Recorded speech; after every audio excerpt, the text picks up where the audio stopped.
Hello everyone, welcome you all on our Click to Study platform. इस platform पे हम basic mathematics का जो सब्जेक्ट है, सिलेबस है, वो सिलेबस हम यहाँ पे डिस्कस करने वाले हैं। जिसमें न्यूमेरिकल है, वो न्यूमेरिकल हम वन बाय वन यहाँ पे सॉल्व करेंगे। ये सब सिलेबस आपको हर एक ब्रांच के लिए कॉमन एमएसबीटी ने यहाँ पे दिया है और उसी सिलेबस का हम यहाँ पे डिटेल स्टडी भी करने वाले। तो चलिए स्टार्ट करते हैं। आज का जो लेक्चर है वो है यूनिट नंबर 1 का फर्स्ट पॉइंट या first chapter, that is logarithm. तो लॉगरिथम में आज हम क्या सीखने वाले हैं इस चैप्टर में, एक्सपोनेंशियल फॉर्म क्या होता है और उसे लॉगरिथम में कैसे कन्वर्ट करते हैं, कैसे लिखते हैं, ये हम यहाँ पे डिस्कस करेंगे। सेकेंड पॉइंट रहेगा आज के लेक्चर का बेस प्रॉपर्टी ऑफ लॉगरिथम। ये बेस प्रॉपर्टी मतलब क्या होती है वो भी हम आज के लेक्चर में डिस्कस करेंगे। और लास्ट का जो पॉइंट है दैट इज इंपॉर्टेंट फॉर्मूले, मतलब लॉ ऑफ लॉगरिथम। जो आपको 4 लॉ दिए हैं वो लॉ का हम यहाँ पे स्टडी करेंगे। इसके बाद में जो न्यूमेरिकल आपको एमएसबीटी एग्जामिनेशन में आपको पूछे जा सकते वो हम यहाँ पे सॉल्व करके लेंगे। और लास्ट टाइम आप एमएसबीटी एग्जामिनेशन में जो न्यूमेरिकल आपको पूछे गए हैं वो भी हम सॉल्व करेंगे। ओके, तो स्टार्ट करते हैं हम एक्सपोनेंशियल फॉर्म में। और एक्सपोनेंशियल फॉर्म और लॉगरिथम का अब आपको यूज क्या करना है, देखिए। तो इसका यूज होता है एक्स वैल्यू जो रहती है एक्सपोनेंशियल फॉर्म में, जो अननोन वैल्यू होती है उसे हम फाइंड आउट करने के लिए लॉगरिथम का यूज करने वाले।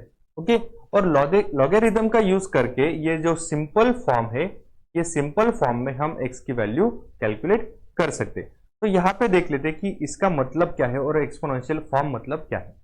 तो एक इक्वेशन में अब यहाँ पे लिख लेता हूं। ये इक्वेशन बन गया है एक्सपोनेंशियल इक्वेशन।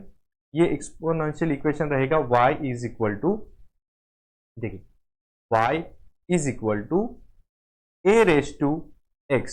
ये बन गया आपका एक इक्वेशन और इस इक्वेशन को हम कहेंगे एक्सपोनेंशियल इक्वेशन। और इस इक्वेशन में अब यहाँ पे टर्म क्या क्या है, देखिए।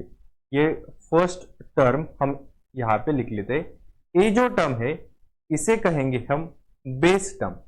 ओके, ये बेस टर्म क्यों है, क्योंकि इसके सर के ऊपर और एक टर्म है जिसे हम कहेंगे x। और ये x जो टर्म है, ये x टर्म को हम बोलते हैं पावर टर्म और एक्सपोनेंशियल टर्म। ओके, तो इसलिए ये पावर टर्म x जो है एक्सपोनेंशियल उसे कहा जाता है। उसकी वजह से ही इस इक्वेशन को एक्सपोनेंशियल इक्वेशन भी बोल दिया जाता है। ओके, तो ये जो y रहेगा ये तो आपका एट्रीब्यूट रहेगा, तो इसको आप आंसर भी बोल सकते हो। तो y equal to a raise to x, ये बन गया आपका एक्सपोनेंशियल इक्वेशन। ओके, अब हमें क्या करना है, इस एक्सपोनेंशियल इक्वेशन को लॉगरिथम में हमें कन्वर्ट करना है। तो लॉगरिथम में हम जब कन्वर्ट करते तब हमें क्या यूज करना है और इस इक्वेशन को रीड कैसे करना है वो हम यहाँ पे अब स्टार्ट करेंगे। चलिए, तो ये सारे जो तीनों क्वांटिटी है इसे क्या कहते हैं ये अब होने के बाद में हम देख लेंगे। तो इसको रीड कैसे करने का, तो रीड करने के लिए क्या करेंगे हम, y इक्वल टू,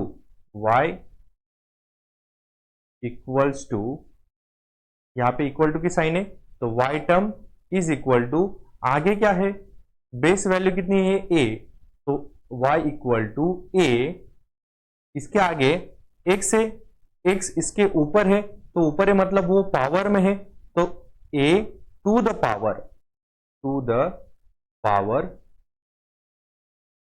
पावर कितनी पावर है, x पावर है। तो इस तरह से इस एक्सपोनेंशियल इक्वेशन को हम रीड कैसे करेंगे, y equals to a to the power x। अब यहां पे जो टू द पावर है इसे हम रेस टू भी कहेंगे, मतलब एक वैल्यू के ऊपर। तो इसे हम कैसे बोल सकते हैं, y equal to a raise to x। Okay, या तो आप ऐसे भी बोल सकते हो y equal to a to the power x। दोनों भी आपके राइट है। सिर्फ आपको यहां पे एक पॉइंट याद रखना है, ये जो x टर्म है ये पावर में, ये सबसे इंपॉर्टेंट है, क्योंकि पावर में जो होता है ना वो इंपॉर्टेंट आदमी होता है। ओके, और उसके नीचे जो होता है वो बेस में रहता है। उसके नीचे x के नीचे क्या है, अब x किसके ऊपर है, बेस में जो लोग हैं उनके ऊपर x बैठ गया है, मतलब वो पावर में है। और पावर में जो वैल्यू है वो वैल्यू हमारे लिए सबसे इंपॉर्टेंट है, वही वैल्यू हम फाइंड आउट करने वाले हैं with the help of log की हेल्प से। ओके, अब क्या करेंगे, हम एक एग्जांपल ले लेते और कुछ एग्जांपल की हेल्प से हम यहाँ पे एक्सपोनेंशियल फॉर्म को हम लॉगरिथम में कैसे लिख सकते हैं वो यहाँ पे देखेंगे। देखिए, फर्स्ट वैल्यू अगर हमें, फर्स्ट क्वेश्चन अगर है हमारे पास 9 स्क्वायर इज इक्वल टू 81, ये अब आपको इक्वेशन दिया है। इस इक्वेशन को हम कहेंगे एक्सपोनेंशियल फॉर्म ऑफ इक्वेशन। तो हमारा एक्सपोनेंशियल फॉर्म ऑफ इक्वेशन क्या था, y equal to a raise to x. तो यहाँ पे ये जो इक्वेशन है 9 स्क्वायर इज इक्वल टू 81, इसको हम यहाँ पे वैल्यूज लिख लेंगे। तो y की वैल्यू क्या बन गई, देखो y की वैल्यू रहेगी 81, तो ये 81 हो गई। इसके बाद में a क्या है, a मतलब बेस होता है, तो यहाँ पे बेस कौन है, यहाँ पे बेस है 9, और उसके ऊपर मतलब पावर में कौन है, उसके ऊपर कौन बैठा है, तो x बैठा है। तो x की वैल्यू कितनी है, यहाँ पे 2 वैल्यू है। ओके, तो एक्सपोनेंशियल इक्वेशन क्या बन गया यहाँ पे, 81 इज इक्वल टू 9 स्क्वायर, ये हमारा एक्सपोनेंशियल इक्वेशन था। अब हमें इसे लॉगरिथम फॉर्मेट में लिखना है। तो लॉगरिथम फॉर्मेट में क्या लिखेंगे हम, देखिए x जो है वो कैलकुलेट करना है हमें, तो इसलिए x जो पावर वाला बंदा है, जो इंपॉर्टेंट है, उसका हम यहाँ पे इक्वल टू करेंगे। ओके, वो x इज इक्वल टू क्या बन जाएगा, लॉग ऑफ y, और a तो बच गया अब यहाँ पे। तो a मतलब क्या रहता है, बेस रहता है, तो लॉग के नीचे अब ये आ जाएगा a। तो इसे हम कैसे रीड करेंगे, x equal to log of y to the base a। To the base a जो है ना, ये आपको बाद में बोलना है। ओके, तो ये बन गया आपका exponential form into logarithm form. अब ये जो हमारा न्यूमेरिकल है, ये न्यूमेरिकल को हम एक्सपोनेंशियल फॉर्म से लॉगरिथम फॉर्म में यहाँ पे लिख लेंगे। तो हमारा x का वैल्यू कितना है, यहाँ पे 2 वैल्यू, तो ये 2 मैंने यहाँ पे लिख लिया, is equal to log as it is लिख लिया। लॉग ऑफ y मतलब कितना है, y की वैल्यू है हमारी 81 वैल्यू, तो ये आएगी 81 यहाँ पे। बेस कितना है, बेस है 9। ओके, इस तरह से हमने 9 स्क्वायर इज इक्वल टू 81, इस एक्सपोनेंशियल फॉर्म को हमने लॉगरिथम फॉर्म में कन्वर्ट कर लिया है। वो बन गया है 2 is equal to log of 81 to the base 9। अब यहाँ पे आप ये कैलकुलेट भी कर सकते हो, आपकी कैलकुलेटर पे ये सही है या नहीं ये भी आप चेक कर सकते हो। देखिए, आपके कैलकुलेटर में ऑन जो बटन है उसके नीचे एक लॉग का बटन दिया रहेगा। अगर आप लॉग प्रेस करते हो तो ये लॉग आ जाएगा, इधर एक स्क्वायर बन जाएगा और इधर भी एक स्क्वायर बन जाएगा। ओके, इस स्क्वायर में आपको क्या पुट करना है, 9 पुट करना है, और इस स्क्वायर में आपको 81 पुट करना है, और इज इक्वल टू का बटन दबाना है आपको। इज इक्वल टू आप प्रेस करने के बाद में आपका आंसर निकल के आएगा यहाँ पे 2। तो इसका मतलब है एक्सपोनेंशियल का जो आपने लॉगरिथम में कन्वर्ट किया है वो सही है। तो इस तरह से हम इस इक्वेशन की हेल्प से एक्सपोनेंशियल फॉर्म को लॉगरिथम फॉर्म में कन्वर्ट कर सकते हैं। अब हम क्या करते हैं, सेकेंड एग्जांपल यहां पे देख लेते हैं। तो सेकेंड एग्जांपल क्या है, देखिए सेकेंड एग्जांपल है root of 16 is equal to 4। Okay, तो यहां पे अगर मुझे रूट निकाल देना है तो मैं क्या करूंगा, स्क्वायर कर दूंगा। ओके, तो स्क्वायर मतलब क्या, अब यहाँ पे 1/2 आ जाएगा। तो ये 16 अगर रूट निकाल देना है तो इसके ऊपर क्या आ जाएगा, 1/2 आ जाएगा, इज इक्वल टू क्या रहेगा, 4 रहेगा। अब यहाँ पे इसको हम एक्सपोनेंशियल इक्वेशन में लिख लेते हैं। तो एक्सपोनेंशियल इक्वेशन में क्या रहेगा, ये क्या आएगा, y is equal to a raise to x बन जाएगा। ओके, तो यहाँ पे आपको आइडेंटिफाई करना है कौन सा बेस वैल्यू है, किसके ऊपर पावर वाला बंदा बैठा है, और आंसर की वैल्यू क्या है। तो y की वैल्यू यहाँ पे कितनी हो सकती है वो आपको आइडेंटिफाई करनी है। तो y की वैल्यू क्या बन जाएगी, 4 बन जाएगी। ओके, तो 4 इज वैल्यू ऑफ y। उसके बाद में है बेस, तो बेस में क्या है, ये 16 ये अब बेस में है, और पावर में कौन है, पावर में अब है वहां पे 1/2 मतलब 1/2। ओके, तो ये जो वैल्यूज है अब हम क्या करेंगे, इस एक्सपोनेंशियल फॉर्म को हम लॉगरिथम फॉर्म में कन्वर्ट कर देंगे। तो लॉगरिथम फॉर्म क्या रहता है हमारा, x मतलब पावर वाला बंदा is equal to log of answer, answer क्या है, y है। ओके, और बेस क्या है, a है। अगर आपको ये अगर पता नहीं चलता कि क्या लिखना है इधर, तो लॉग, अगर आप ए यहाँ पे लिख लेते हो तो आपको यहाँ पे याद रखना है कि ए मतलब क्या है, बेस है। ओके, तो बेस वाला बंदा कहाँ पे रहेगा, ये नीचे ही रहेगा। तो बचा क्या आपके पास, y बचा। ओके, तो x तो इधर आएगा नहीं क्योंकि x ये वीआईपी बंदा है, तो x ये पावर वाला बंदा है, तो ये इज इक्वल टू के पहले ही आएगा। तो यहाँ पे x की वैल्यू कितनी है, 1/2 is equal to log of a कितना है 16 और y की वैल्यू कितनी है 4। तो इसको हम रीड करेंगे, half is equal to log of 4 to the base 16। अब यहाँ पे log of 4 to the base 16 अगर आप कैलकुलेटर पे कैलकुलेट करते हो तो उसका वैल्यू आएगा 0.5 मतलब 1/2। इस तरह से हम ये लॉगरिदम एक्सपोनेंशियल फॉर्म को हम लॉगरिदम में इस तरह से कन्वर्ट कर सकते हैं। ओके, इसके बाद में और एक एग्जांपल हम यहाँ पे डिस्कस कर लेंगे ताकि आपको ये टॉपिक जो है वो क्लियर हो सके। चलो यहाँ पे लिख लेता हूं मैं, 2 cube is equal to 8। Okay, ये बन गया exponential form y is equal to a raise to x। तो अब मैं क्या करूंगा, इसको अगर लॉगरिदम में कन्वर्ट करना है तो इसकी हर एक टर्म में यहाँ पे लिख लूंगा। y की टर्म कितनी है, 8 है। उसके बाद में a मतलब पावर वाला है तो उसकी टर्म कितनी है, सॉरी बेस वाला है तो उसकी टर्म 2 है। x पावर वाला है तो उसकी टर्म कितनी है, पावर में कौन है, ऊपर 3 है, तो ये आएगा 3।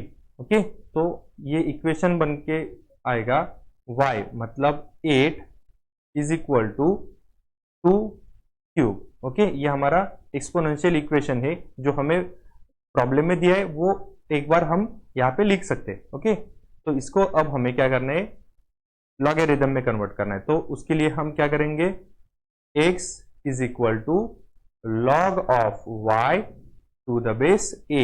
तो इसमें सब वैल्यू पुट कर देंगे तो ये रहेगा 3 is equal to log of y कितना है 8 टू द बेस 2। तो इसे हम रीड करेंगे 3 is equal to log of 8 to the base 2। इस तरह से हमने इस एक्सपोनेंशियल इक्वेशन को लॉगरिथम इक्वेशन में हमने यहाँ पे कन्वर्ट कर लिया। तो इसके बाद में लास्ट एक न्यूमेरिकल भी हम यहाँ पे सॉल्व करेंगे। तो देखिए लास्ट न्यूमेरिकल में क्या है, 6 raise to 0 is equal to 1। Okay, तो ये हमारा इक्वेशन कौन सा है, एक्सपोनेंशियल इक्वेशन। तो ये रहेगा y is equal to a raise to x। तो हमारा आंसर क्या है, आंसर में हम यहाँ पे लिख लेंगे y की टर्म क्या है, 1 है। ओके, उसके बाद में कॉमन बेस क्या है, कॉमन आदमी, तो ये रहेगा 6 और पावर वाला बंदा कौन सा है x, तो ये रहेगा 0। ओके, तो ये इक्वेशन क्या रहेगा, y is equal to a raise to x मतलब 1 is equal to 6 raise to 0। ये हमारा एक्सपोनेंशियल इक्वेशन है। इसे हम क्या करेंगे, लॉगरिदम फॉर्म में कन्वर्ट करेंगे। ये बन गया, पावर वाला बंदा पहले आ गया, is equal to log of y की वैल्यू कितनी है 1।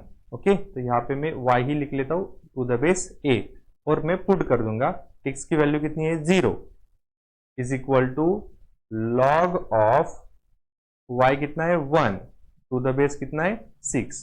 ओके, तो log 0 is equal to log of 1 to the base 6। इसका वैल्यू आपको आपके कैलकुलेटर में चेक करना है। इस तरह से हमने क्या किया, अब यहां तक एक्सपोनेंशियल जो फॉर्मेट थे उन सबको इक्वेशन थे उन सबको हमने लॉगरिथम इक्वेशन में यहाँ पे कन्वर्ट कर लिया।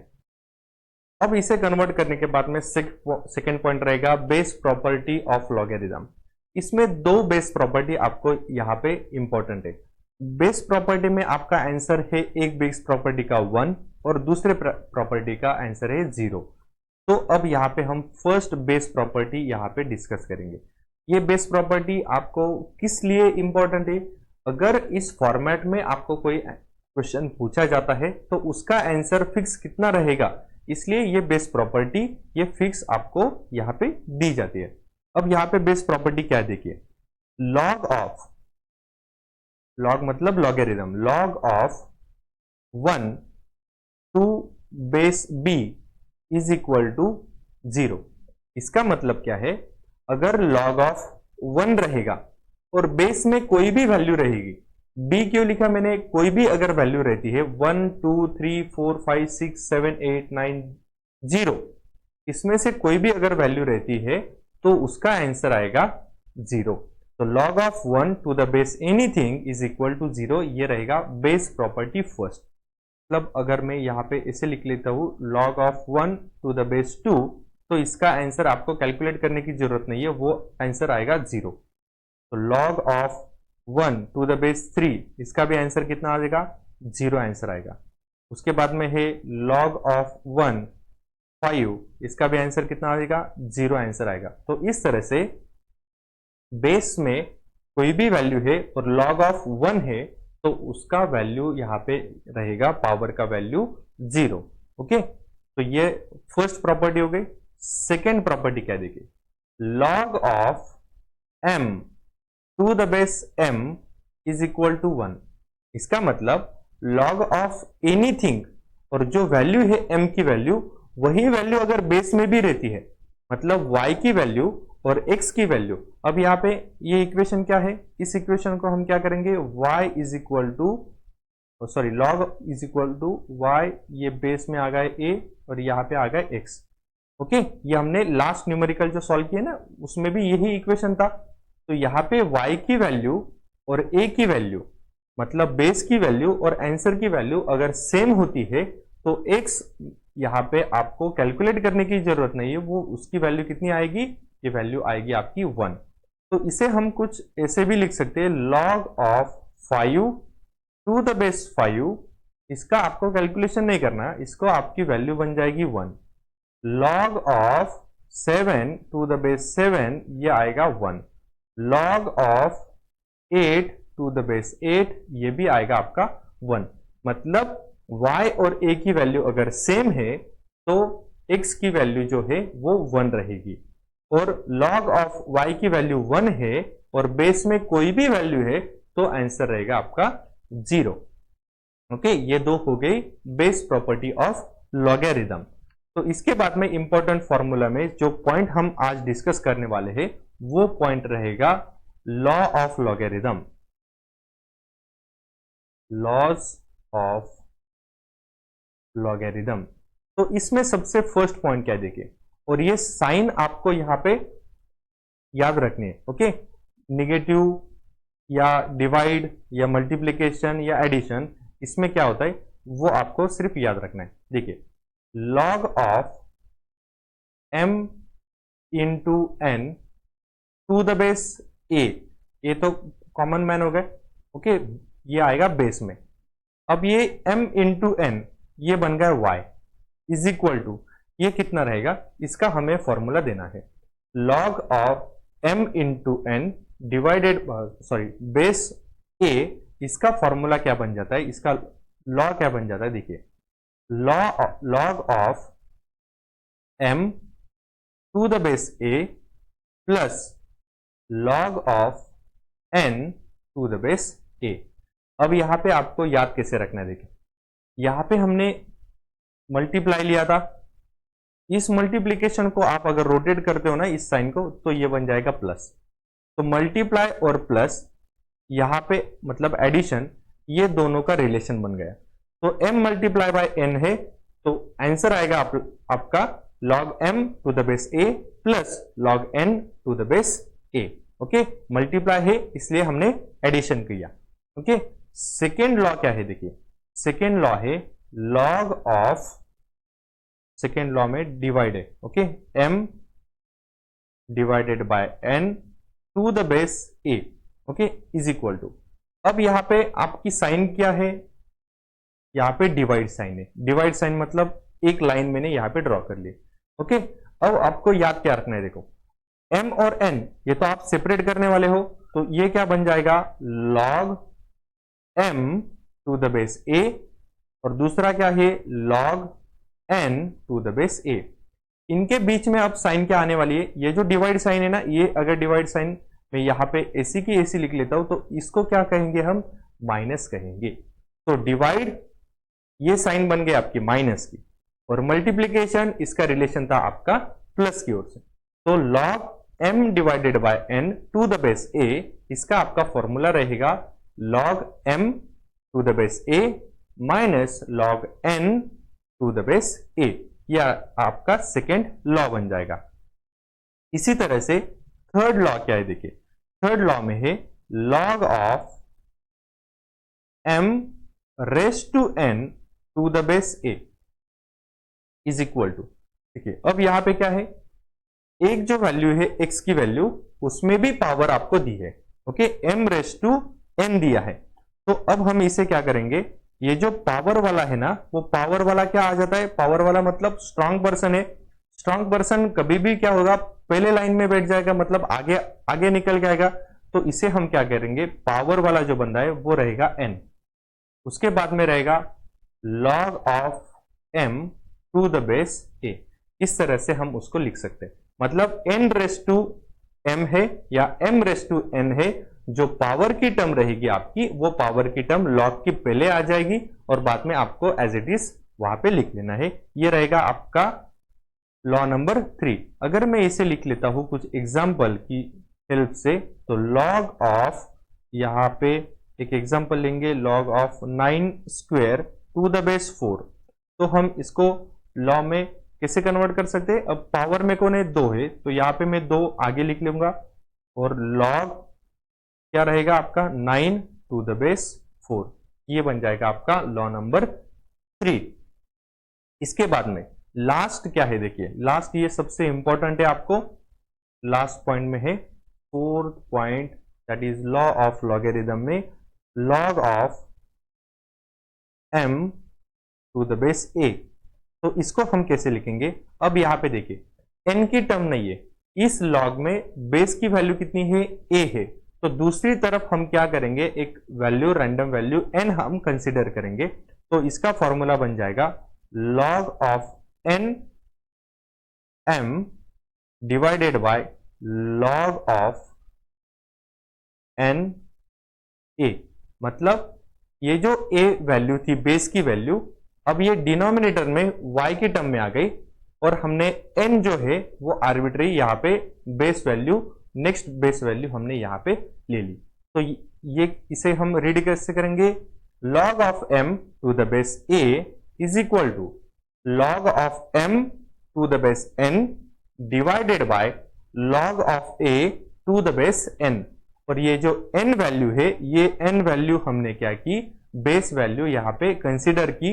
लेफ्ट साइड में a वैल्यू बेस वैल्यू है, तो इसलिए उसको हमने राइट साइड में n value base value consider की। तो इस तरह से आपको ये 4 लॉ जो है वो 4 लॉ आपको याद रखने हैं। इसके ऊपर ही हम नेक्स्ट जो न्यूमेरिकल है वो न्यूमेरिकल यहाँ पे सॉल्व करेंगे। तो अब तक हमने क्या किया, एक्सपोनेंशियल फॉर्म देखा, उसके बाद में एक्सपोनेंशियल को लॉगरिथम में कन्वर्ट किया और बेस वैल्यू हमने यहाँ पे कैलकुलेट की, लॉगरिथम की बेस पावर क्या थी, उसके जो 2 पॉइंट थे वो देखे हमने, एक का आंसर था 0, एक का आंसर था 1, और उसके बाद में लॉ ऑफ लॉगरिथम में 4 लॉ थे, वो 4 लॉ का हमने यहाँ पे स्टडी किया। तो नेक्स्ट लेक्चर में हम और कुछ न्यूमेरिकल यहाँ पे लेंगे, जो न्यूमेरिकल आपको एमएसबीटी एग्जाम में पूछे जा सकते। तो मिलते हैं हम नेक्स्ट लेक्चर में। Thank you.